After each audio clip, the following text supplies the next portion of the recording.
Bom dia, irmãos e irmãs. Nós vamos continuar nossa série nos Cânticos de Peregrinação e hoje nós abordamos o Salmo 122. E o tema de hoje é a alegria e a paz na casa do Senhor. Eu queria ler o Salmo com vocês, lembrando que a parte que está em itálico é parte do texto original e eu vou ler também. Cântico de Peregrinação de Davi. Alegrei-me quando me disseram, vamos à casa do Senhor, parar os nossos pés junto às suas portas, ó Jerusalém. Jerusalém, você que está construída como uma cidade bem sólida, para onde sobem as tribos do Senhor, como convém a Israel, para renderem graças ao nome do Senhor. Lá estão os tronos de justiça, os tronos da casa de Davi. Orem pela paz de Jerusalém, que sejam prósperos aqueles que a amam. Reine paz em seu meio e prosperidade nos seus palácios. Por amor dos meus irmãos e amigos eu peço, haja paz em você. Por amor da casa do Senhor nosso Deus, buscarei o seu bem. Como nós já temos abordado, esses cânticos de peregrinação, ou cânticos de romagem, são um inário dentro do inário, e muito provavelmente esses cânticos, começam no Salmo 120, eram cantados quando o povo de Deus saía das suas tribos, das suas aldeias e subia em direção a Jerusalém para celebrar as três grandes festas, a festa da Páscoa, a festa do Pentecostes ou das colheitas e a festa dos tabernáculos, como a gente ouve lá em Êxodo capítulo 23, versos 14 a 19. Nós não demos ainda o destaque devido aqui, mas a Páscoa celebrava a redenção, a festa das colheitas do Pentecoste celebrava a revelação da Torá no Sinai e os tabernáculos celebravam a provisão de Deus. Em outras palavras, todo o povo de Deus saía das suas tribos, das suas aldeias, caminhava em peregrinação, em romagem para Jerusalém, para celebrar a Deus por três grandes atos definidores na vida de Israel. Esse salmo aqui é contado entre os cânticos de Sião, que celebram a cidade de Jerusalém, são o Salmo 46, o Salmo 48, Salmo 76, também esse salmo, onde se destaca a cidade onde Deus se revelava com glória ao seu povo. Duas palavras introdutórias, antes de a gente considerar o salmo. A primeira é notar que 4 palavrinhas aparecem 3 vezes cada no salmo. A palavra Jerusalém, repetida no verso 2, 3 e 6. A palavra Senhor aparece nos versos 1, 4 e 9.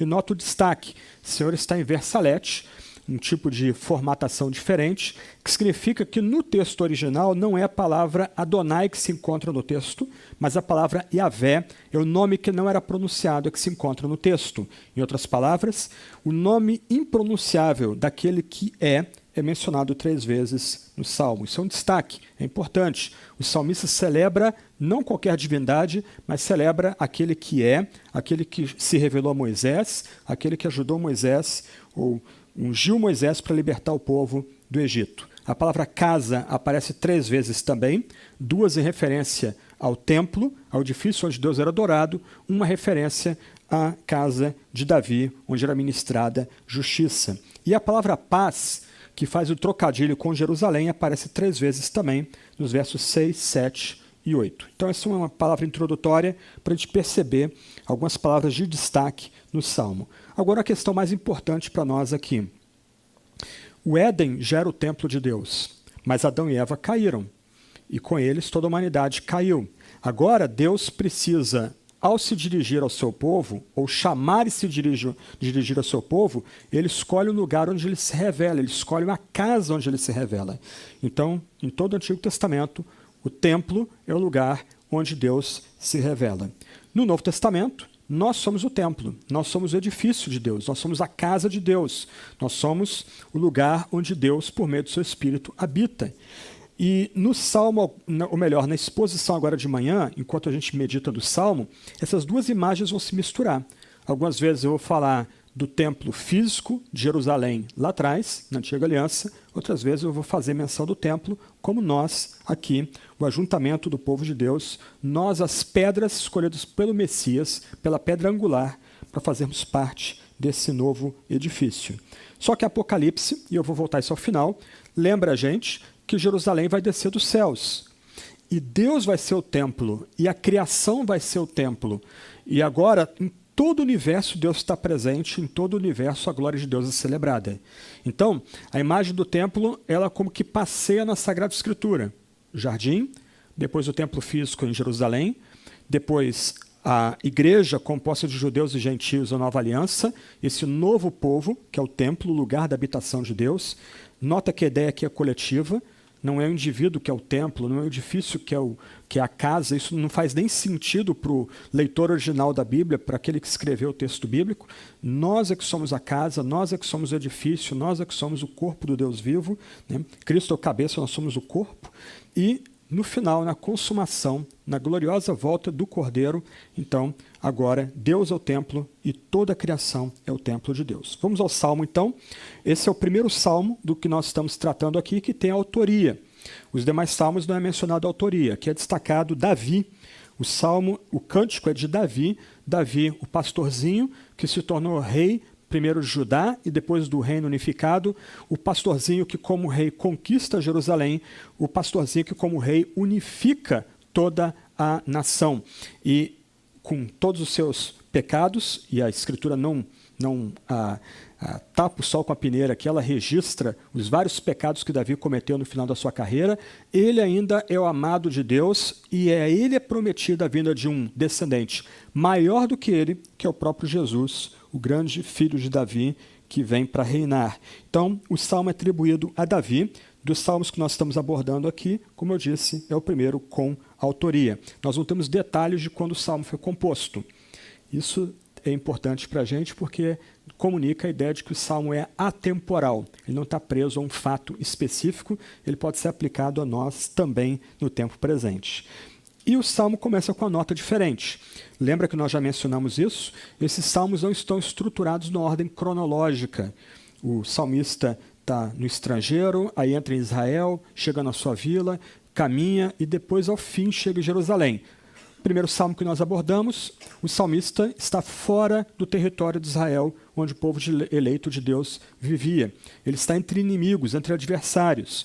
No último domingo, nós tratamos agora do peregrino lutando com privações e Deus velando por ele, Deus protegendo, guardando e dando segurança ao peregrino.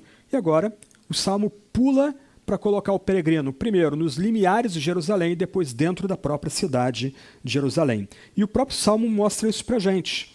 No verso 1 e o verso 2, eles conectam o anúncio da viagem ao final da viagem propriamente dita. Todo o que fica no meio, todas aquelas tensões da viagem são colocadas de lado, não são abordadas aqui no Salmo. Quem gosta de viajar aqui, né, já experimentou aquela antecipação da viagem, se é uma viagem de férias, por exemplo, uma viagem de passeio, aquela ansiedade de tomar a estrada, de seguir viagem logo, mas também deve lembrar das tensões de no aeroporto passar pela revista, pelo passaporte, quem tem medo de voar, de pegar um voo de 10, 12, 13 horas, ou talvez aquela tensão de entrar dentro da rodoviária e revista também dentro da rodoviária e entrar no ônibus, às vezes viajar com alguém desconhecido, inconveniente do lado. Todo esse drama da viagem é descartado nesse salmo. Nós temos o salmista na aldeia aqui, ouvindo o chamado de adorar, ir para a casa de Deus para adorá-lo naquele lugar, e ele se alegra com isso, e de repente o salmista está diante de Jerusalém, pronto para entrar por uma das portas daquela cidade. Como Agostinho diz, comentando o Salmo, em nossa peregrinação suspiramos, em nossa cidade alegrar-nos-emos. Aqui nós temos o peregrino não mais suspirando na sua caminhada, nas suas andanças, mas temos aqui o peregrino alegre, pronto para entrar na cidade. Alegrei-me quando me disseram, vamos à casa do Senhor. O que tem em mira aqui é o templo, onde Deus era adorado e celebrado em Jerusalém. Não qualquer Deus, onde Yahvé, o Deus criador do universo, que redimiu um povo peculiar a si, era celebrado. O salmista, então, aqui, ele se alegra em antecipação. Ele ouve o anúncio na sua aldeia, na sua tribo. Olha, vamos subir para a festa. Vamos juntos adorar o Yahvé naquela festa. E ele vibra, ele se alegra com essa ansiedade de se apresentar na casa do Senhor, com sons, com cheiros, com vozes, para louvar o Senhor das alturas. E aí ele agora está diante de Jerusalém, né? Parece aqui um filme, né? Então, a imagem do anúncio, aí corta a imagem, agora ele está diante da porta ali, pronto para entrar na cidade. Pararam os nossos pés junto às suas portas, ó Jerusalém. Eugene Peterson, comentando esse salmo, ele diz o seguinte: Jerusalém, para um hebreu, era o lugar de adoração. As grandes festas de culto, às quais todo mundo ia pelo menos 3 vezes por ano, eram realizadas em Jerusalém. Em Jerusalém, tudo que Deus disse era lembrado e celebrado. Quando você ia a Jerusalém, você encontrava as grandes realidades fundamentais. Deus o criou, Deus o redimiu, Deus providenciou para você. Em Jerusalém, você via no ritual e ouvia proclamada na pregação a verdade poderosa que formou a história que Deus perdoa nossos pecados e possibilita vivermos sem culpa e com propósito. Em Jerusalém, todos os fragmentos dispersos de experiência, todos os pedacinhos e partes da verdade, do sentimento e da percepção foram juntados no único todo. Eu já tenho guiado grupos para Jerusalém e, geralmente, chegar em Jerusalém é a última etapa da viagem. Começa assim, entra por Tel Aviv, sobe Cesareia, Galileia, passeia Galileia, desce para alguns lugares de interesse ali entre Jerusalém e a Galileia, aí dali vai direto para o sul, Qumran, Mar Morto, Massada, aí começa a subir, literalmente subir. Jerusalém fica a 700 metros acima do nível do mar. E aí quando a gente vai entrar em Jerusalém, geralmente entra-se pela Porta dos Leões, que marca o começo da chamada Via Dolorosa. E é muito interessante porque antes de entrar na cidade, o guia ali que caminha com a gente, ele vai dar algumas falas, dar algumas indicações do que se espera encontrar ali dentro da cidade, mas é muito engraçado, é sempre a mesma experiência. Está ali o grupo, na calçada, a Porta dos Leões de frente deles, o guia falando, e todo mundo olhando para a porta e o guia falando, eles não conseguem prestar atenção no guia porque eles estão diante da Porta dos Leões, eles querem entrar em Jerusalém. Ali é o clímax da viagem deles. Eles querem estar dentro daquela cidade, sentir os movimentos, os sons, as vozes, os cheiros de comida, de incenso, aquela ansiedade de entrar naquela porta. Durante quase 2000 anos, foi vedado aos judeus esse privilégio. Sobre o mandato da Palestina britânico, os judeus não podiam entrar na região do templo. Você lê relatos de judeus daquela época, eles dizem que eles viam de um morro, pontinha ali do muro das lamentações, as árvores, o domo e mais nada. E eles ansiavam e choravam para ir naquele lugar que para eles era santo, era o lugar onde ficava a casa do Senhor, onde Deus era adorado e louvado, e foi adorado e louvado durante tanto tempo no passado. Desde 135 depois de Cristo, eles não tinham mais acesso àquele lugar. Até que na Guerra dos 6 Dias, as forças de defesa de Israel voltaram a libertar Jerusalém. Eu tenho um quadro aqui, um quadro famoso. Esse aqui está pequenininho, mas são 4 militares aqui, todos eles tocando o Muro das Lamentações. Eles estão com kippar, eles estão com seus fuzis, bandeira de Israel, um aqui está com os paramentos para o culto. Né? Se a gente não tivesse isolamento, eu passava para vocês verem o quadro. Mas eu deixo aqui na frente, quem quiser ver, pode ver depois. Então, o nome do quadro é Não por Força nem por Violência. Isso aqui é um quadro que retrata o que aconteceu em 1967, quando as forças de defesa de Israel libertaram Jerusalém dos exércitos da Jordânia.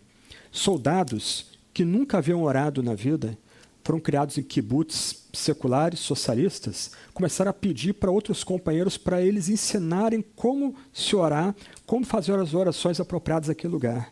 Militares chorando, colocando a bandeira de Israel ali, a assinatura dos soldados que serviram naquele batalhão que libertou aquele local, e as lágrimas escorrendo. naquele local.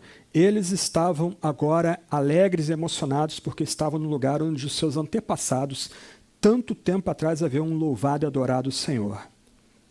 Agora, nós somos a casa de Deus. Agora, nós somos o edifício de Deus.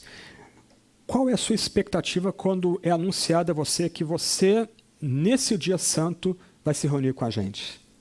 É uma expectativa alegre? Ou você vem arrastando os pés para cá?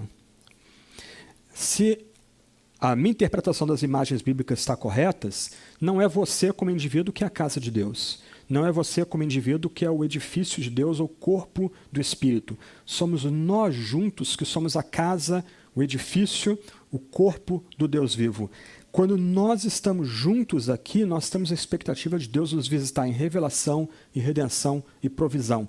Como deveria ser o nosso espírito, então, para chegar aqui? Com alegria.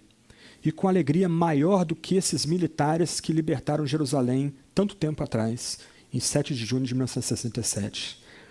Aqui o Deus vivo está presente. Aqui o Cordeiro e Mediador está presente. Esse é o momento mais significativo da nossa semana e da nossa existência. É o que fazemos aqui, é que molda a nossa interpretação do mundo. Aqueles que não têm Deus, não têm Cristo, não têm a casa do Senhor para cultuar, veem o mundo todo fragmentado.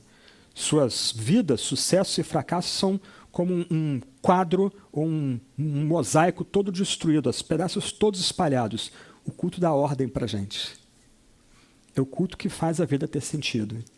É a presença do Deus vivo entre nós, é a presença do Cordeiro entre nós, é o fato de que Ele nos forma de fato como a sua casa e a sua morada, é que dá sentido para a gente. Então, meus irmãos e irmãs, meus amigos, quando a gente é convidado para vir para cá, a gente tem que vir com alegria. A gente tem que se preparar para chegar aqui bem. Não adianta a gente achar que, eu vou cultuar a Deus no domingo, vou me reunir com a minha comunidade do domingo. Aí no sábado vai dormir tarde, madrugada, chega aqui com sono, cansado, mal disposto, mal-humorado. Você não vai sentir essa alegria que o salmista sente, que a gente é chamado a sentir. Alegrei-me quando me disseram, vamos à casa de Javé. Quando nós somos chamados no domingo, vamos à casa do Senhor, a gente tem que ter essa alegria, a gente tem que ter esse contentamento. Nós não estamos cultuando outro que não o Criador de todas as coisas e o Redentor de um povo peculiar e o sustentador de um povo peculiar. Isso é muito importante para a gente. A gente está aqui, junto com o peregrino, no limiar das cidades. A gente está ali no portão de Damasco, no portão dos Leões, a gente está para entrar na cidade ainda. Mas mesmo sem entrar na cidade, a gente tem que experimentar essa alegria, esse contentamento que o salmista também experimenta aqui. E mais do que isso, irmãos e irmãs, nós temos que priorizar o nosso ajuntamento como casa de Deus, como aquilo de mais importante que a gente faz em nossa vida. Esqueça as pressões do individualismo que pesam sobre nós. O culto mais importante que nós prestamos não é o culto que a gente faz durante a semana, é esse culto aqui. É o que nós prestamos juntos aqui que determina a nossa busca por Deus durante a semana. É o que nós fazemos aqui que vai nos ajudar a ver a vida como tendo significado e sentido. É o que nós fazemos juntos aqui que vai determinar a nossa postura diante das lutas que nós enfrentamos ao nosso redor no nosso dia a dia. Essa é a casa de Deus. Aqui é o edifício de Deus. Aqui é o templo do Deus vivo. É aqui que o Espírito Santo habita e é aqui nesse ajuntamento que o Cordeiro é celebrado. Então, venham para os nossos ajuntamentos com espírito alegre. Venha com essa mesma ansiedade boa que o salmista tinha. Alegrei-me quando me disseram, vamos à casa do Senhor. O salmista vai dizer daqui a pouco, vai lembrar que a casa do Senhor são irmãos e amigos. Nós estamos alegres porque vamos ter comunhão com irmãos e amigos e vamos também ter uma revelação e experimentar a redenção e a provisão do Deus vivo. A segunda parte agora, versos 3 a 5, é um canto de admiração por Jerusalém. O salmista agora, na entrada de Jerusalém, começa a celebrar a cidade, começa a cantar a beleza da cidade. Jerusalém. O que significa o nome da cidade? Jerusalém pode ser traduzido como o legado da paz, como a cidade perfeita. O nome da cidade aponta para algo maior do que ela mesma. Traz o citar Jerusalém traz para o salmista um mundo de significados. Mais adiante, depois do exílio, na época de Esdras e Neemias, a cidade vai ser chamada de Cidade Santa. E esse nome acaba sendo ligado permanentemente à cidade que é chamada de Legado da Paz, ou Cidade Perfeita, daí no hebraico, Jerusalém. E aí o nosso salmista começa a cantar a beleza dessa cidade em vários níveis.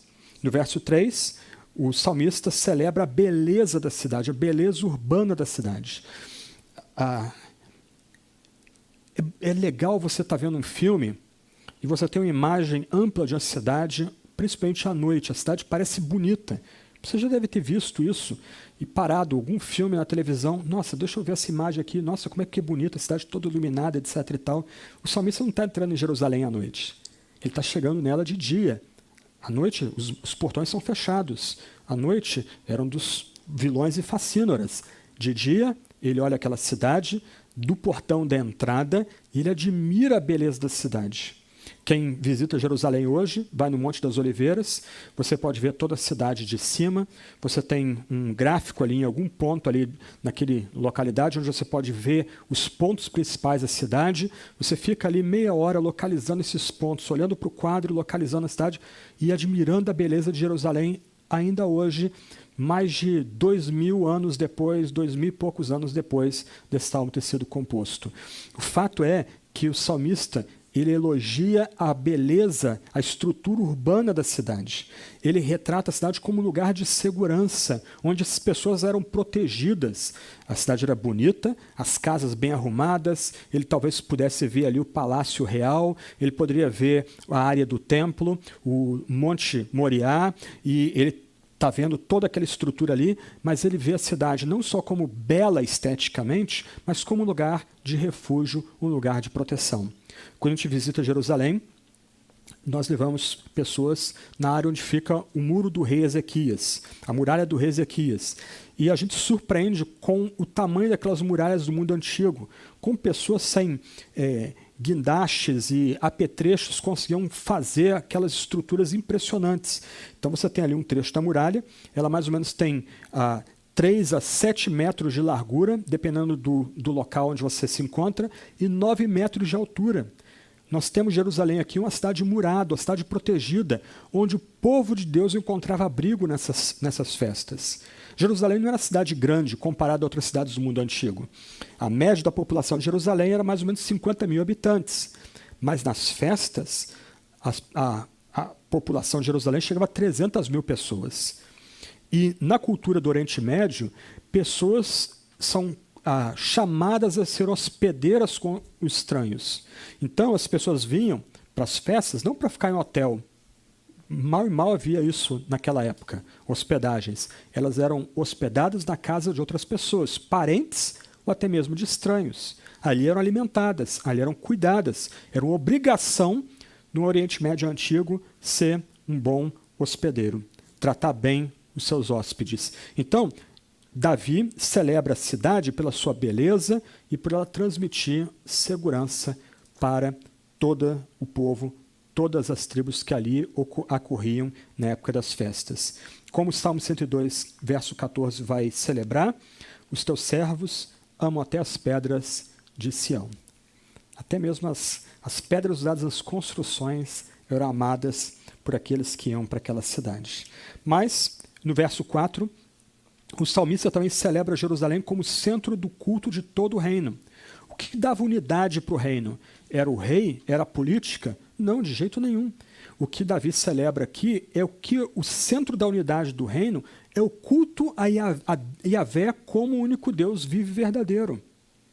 Ali era o centro do reino. Era ali que, quando as tribos acorriam, elas celebravam a Deus e aí celebravam a sua união, porque elas celebravam a Deus em uma só voz e de comum acordo. A linguagem do culto era determinada pela revelação que Deus fez de si na Sagrada Escritura. Então, uma só voz, todo o povo celebrava ao Senhor. O que dava, então, o centro de gravidade da nação não era necessariamente o grande rei Davi e os seus descendentes, mas era, de fato, o culto ao Deus vivo que ele celebra aqui. Ele canta aqui, né? Para onde sobem as tribos de Yahvé, como convém Israel, para renderem graças ao nome do Senhor ou ao nome de Yahvé. E outro ponto que é elogiado aqui, né? Você nota que o poeta ama a cidade, ele está embebecido com a cidade, é que essa cidade era um lugar onde a justiça era administrada para todo o reino.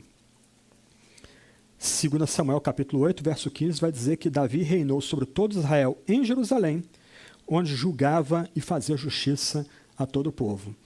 E nesse caso, no mundo antigo, os juízes não eram togados, e os juízes não eram distantes do povo. Por exemplo, em Tel-Dan, no norte, que depois foi uma das capitais do reino do norte, depois da cisão ali no tempo de Absalão, filho de Salomão, neto de Davi, foi descoberta na cidade de Dan, que é um grande sítio arqueológico, o lugar na porta onde o rei julgava. O rei ia para a porta julgar. O rei se postava diante do povo, o povo fazia suas procissões, vinha em fila, e cada pessoa ia apresentando as demandas para o rei. Então, nota, o que está sendo elogiado aqui? Primeiro, Jerusalém é a cidade que dá segurança e proteção para o povo. E é uma cidade bonita, é uma cidade bela, o que remete a gente à linguagem de Apocalipse quanto a Jerusalém. A gente vai ler sobre isso no final. Segundo, é louvado, ou é elogiado o culto que é prestado ao Senhor em Jerusalém. É o culto que dá unidade para o povo. O culto aqui coloca o povo junto, que torna o povo uma única comunidade, não um ajuntamento de tribos, mas uma única nação. E por causa do culto, a justiça é ministrada, a justiça é aplicada. Em outras palavras, o que é colocado diante de nós aqui é que Jerusalém não é apenas um lugar, ou não era apenas um lugar, mas Jerusalém era um símbolo da presença de Deus no espaço e no templo, ou no tempo. Diferente das outras divindades das nações que cercavam Israel, o Deus de Israel visitava o seu povo no tempo e no espaço. O Deus de Israel entrava na história, agia na história do seu povo, e Jerusalém era um sinal disso. Jerusalém é louvada aqui como um sinal visível das dádivas que Deus concedia ao seu povo. Jerusalém era elogiada por Davi, ou foi elogiada por Davi, porque ela era garantia de que Deus cumpriria as grandes promessas messiânicas que já estavam sendo decantadas pelos profetas. O que nós aprendemos aqui é que nós somos chamados, junto com todo o povo de Deus, a render graças ao Senhor. Essa é uma obrigação que é colocada sobre todo o povo da aliança. O texto não fala de confissão, o texto não fala de intercessão ou petição, o texto fala de celebração, de prestar louvor, de dar ação de graças ao Deus que se revela, ao Deus que redime, ao Deus que sustenta. Irmãos e irmãs, nós nos alegramos quando convidados a nos ajuntar com o povo de Deus, porque aqui, sobretudo aqui, nós rendemos graças ao Deus às grandes alturas. E esse render graças a Deus, esse louvar a Deus, é que organiza todos os detalhes da nossa vida. Ao louvarmos, ao darmos graças a Deus, nós estamos confessando que Ele, de fato, é o Deus que se revela. Ele, de fato, é o Deus que redime. Ele é o Deus que sustenta a gente, que providencia o que a gente precisa para viver e viver bem. Então, em outras palavras, a celebração, o dar graças, é o centro do culto, é o centro da existência da casa e do edifício de Deus. Então, domingo após domingo, nós somos convidados, no começo do nosso culto aqui, a render graças ao Senhor. Isso você pode notar, quem está há muito tempo com a gente, desde o começo, a primeira palavra do nosso culto é louvor, é ação de graças. Como se dizia no passado, erguer os nossos corações para o Senhor e celebrar o nome dEle e louvar o nome dEle. Viver para a glória dEle, celebrar o nome dEle, para render graças. Nós temos rendido graças ao Senhor. Essa tem sido nossa grande motivação quando a gente se reúne aqui. Um outro ponto importante aqui é que esse culto deve ser acompanhado de ações em favor da justiça e da retidão. Uma vez que a gente rende graças a Deus, na casa de Deus, junto com o povo de Deus, no edifício de Deus, a nossa postura vai ser uma postura reta, uma postura justa, e a gente vai espalhar retidão e justiça em nossos relacionamentos pessoais. Num tempo como o nosso, onde tem pipocado escândalos, primeiro na igreja católica e depois na igreja evangélica, esse é um ponto importante que a gente tem que lembrar. Nós somos chamados a dar graças, mas também nós somos chamados a viver como homens e mulheres retos, gente íntegra, gente que vive de acordo com a aliança, com um comportamento que espelhe as exigências que Yahvé faz daqueles que são parte da sua casa, do seu edifício. O Antigo Testamento vai desenvolver esse ponto, não tenho tempo para tratar disso agora. Isaías capítulo 1, versos 10 a 20, Salmo 50, Jeremias capítulo 7, lembram que o culto que não é acompanhado de justiça, de atos de justiça ou de retidão, é um culto que é desprezado por Deus, que não faz diferença nenhuma para Deus. De outro lado, quando nós pensamos em nós aqui agora, a gente precisa perguntar, o que dá unidade para a gente? O que coloca a gente juntos aqui domingo após domingo? Nós somos pessoas muito diferentes, em termos de história, de formação, de estrutura interna, psicológica, lutas, anseios. Nós temos diferenças de gênero, diferenças pessoais. O que coloca-nos juntos aqui, o que dá unidade para a gente aqui? É justamente o culto ao Deus vivo, a ação de graças que nós erguemos ao Deus vivo. É isso que nos mantém juntos aqui. Isso é um testemunho para o mundo de que não é política, não é ideologia, não são novas ideias do mercado religioso que vão unir pessoas. É o culto ao Deus vivo que coloca homens e mulheres juntos. É o culto ao Deus vivo que derruba a barreira entre judeus e gentios. É o culto ao Deus vivo que derruba a barreira entre letrados e iletrados, homens e mulheres, escravos e livres, brancos, negros, asiáticos, etc. Todos juntos cultuando o único Deus que é Senhor, o único Deus que é Yahvé. Então, esse canto de amor a Sião, que a gente encontra nos versos 3 a 5, lembra para a gente que uma cidade solidificada sobre o culto a Deus é uma cidade de fato unida. E a história de Israel é trágica nesse ponto, na medida que Roboão, o filho cabeçudo de Salomão, não aceita o conselho dos mais velhos e, por causa da estupidez dele, o reino é rasgado e dividido e grande parte do reino é dado para Jeroboão. Onde o culto a Yahvé é esquecido, o que vão sobrar são divisões dentro da própria casa de Deus. Mas há esperança para Jerusalém. Vamos ver daqui a pouco isso aí. Versos 6 a 9, o texto termina com uma oração pela paz. O texto começa com alegria por estar na iminência de entrar na casa do Senhor e o texto termina com a súplica pela paz. Era costume no mundo antigo, ao entrar numa residência, saudar os residentes com a paz de Yahvé. Nós encontramos já no Antigo Testamento exemplos desse costume, de, ao entrar, dar a paz ou celebrar a paz. E a paz é uma palavra muito importante na Escritura Sagrada. A paz não é só ausência de guerra, de conflito militar. A paz, o shalom, implica também o fim da guerra. Mas a paz que Deus concede traz inteireza, integridade, harmonia e realização, plenitude, relacionamentos não abalados, todos como parte da própria presença de Deus abençoando a sua comunidade. Nos versos 6 e 7, o salmista que havia pedido pelo shalom para a cidade, ele pede agora o descanso e a segurança. E no verso 9, o salmista pede o bem e a prosperidade. Irmãos e irmãs, a gente precisa orar pela paz na casa de Deus. Nós podemos e somos chamados a orar pela prosperidade da casa de Deus, pelo bem da casa de Deus. Nós somos chamados a orar para que Deus dê segurança para a sua casa, que somos nós. As pedras que Deus ajuntou e colocou sob Cristo, junto com Cristo, que é a pedra angular desse novo edifício. A oração do peregrino, então, é para que Jerusalém viva de acordo com a fama do seu nome. Que a cidade da paz experimente não só paz, mas experimente prosperidade, experimente descanso e segurança. E olha que interessante, é como o salmista vai para o final, caminhando aí, verso 8, o final aí do texto, né? Por amor dos meus amigos e irmãos.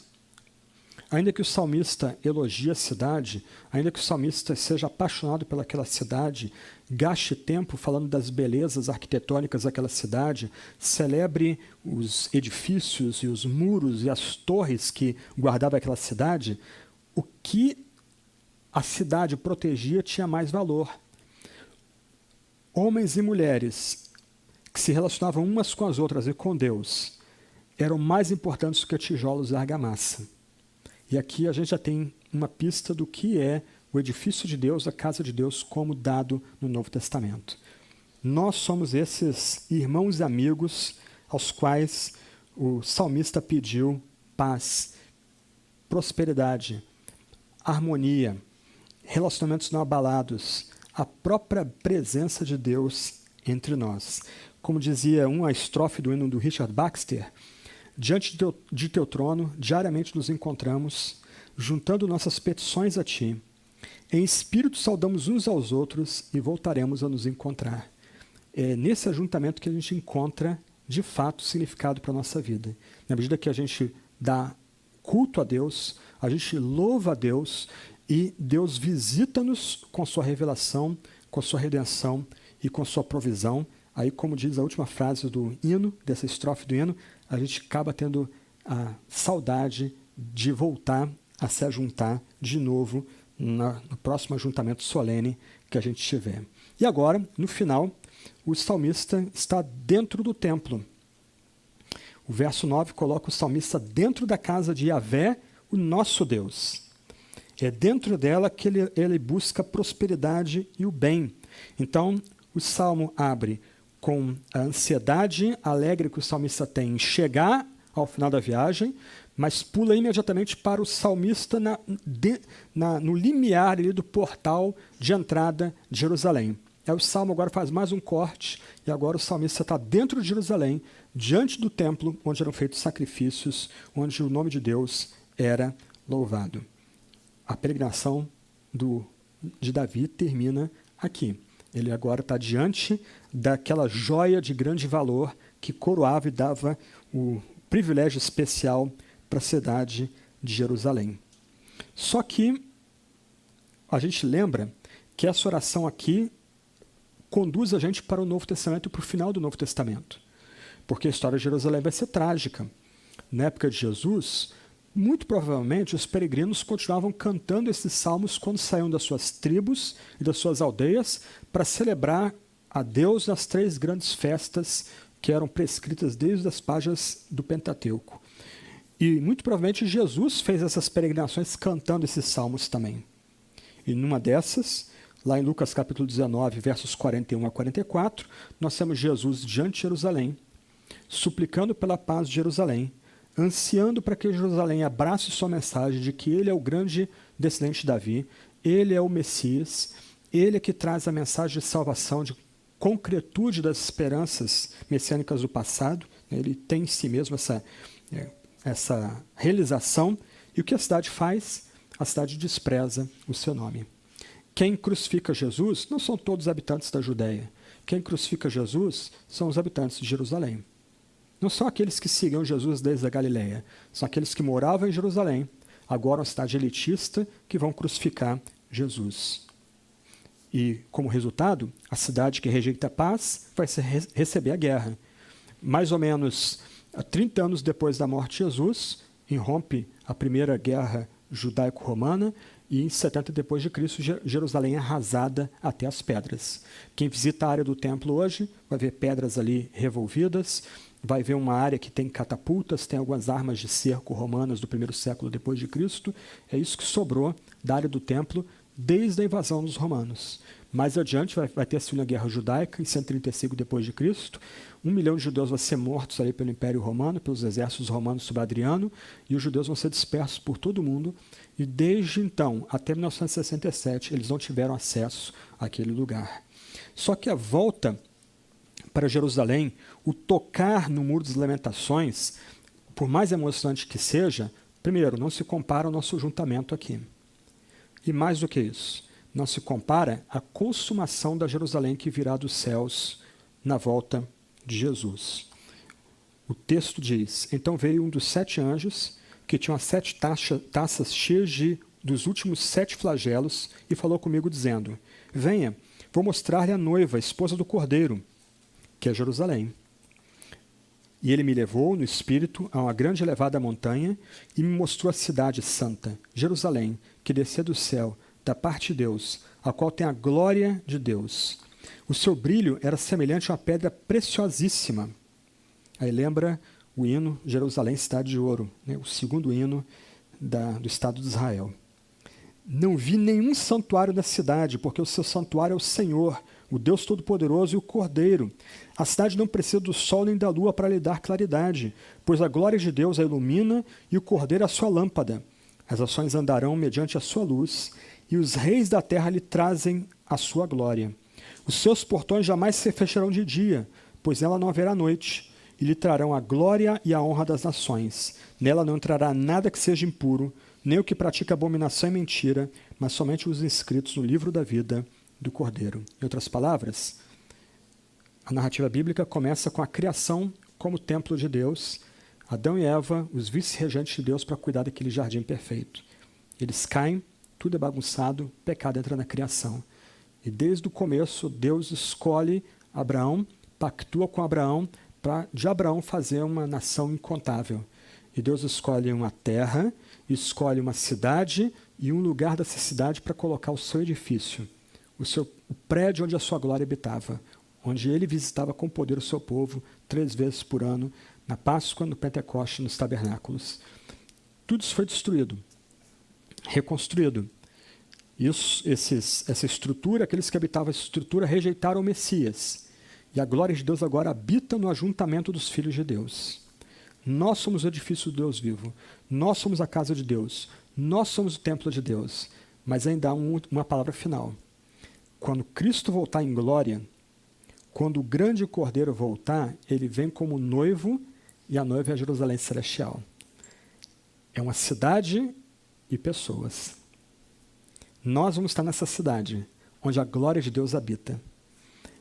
O que nós somos agora é um pálido reflexo do que virá no futuro, quando esse Cordeiro voltar em glória e essa cidade descer dos céus, iluminando toda a criação. Agora, todo mundo será Jerusalém. Todo mundo será esse templo onde a glória habita. E nós estaremos também nesse templo.